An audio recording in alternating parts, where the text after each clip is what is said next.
A voice that defined Cincinnati. The voice that once crackled through AM airwaves, now gone silent.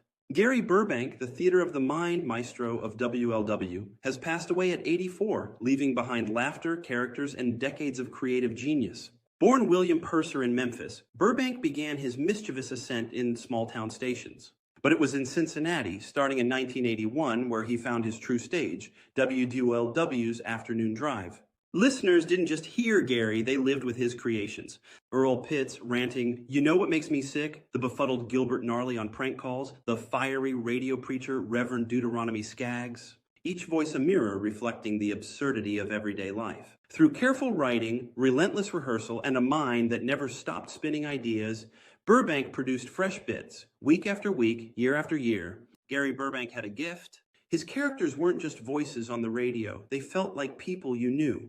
The kind of neighbors and friends who could step right into your living room and make you laugh until your sides ached.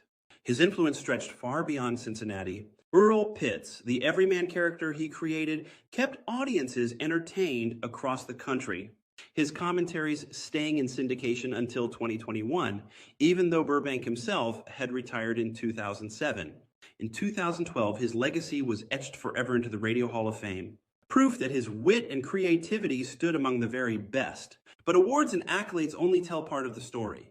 Behind the microphone was a man devoted to his family, Carol, his loving wife, his children, Tracy and Sean, his grandchildren, and to the countless listeners who leaned on his humor during long drives or tough days. He had a way of turning ordinary moments into something brighter, something worth remembering. In one of his most reflective moments, he admitted, "I don't remember doing any of it. It all feels like a dream." But to those who listened, Gary Burbank was no dream.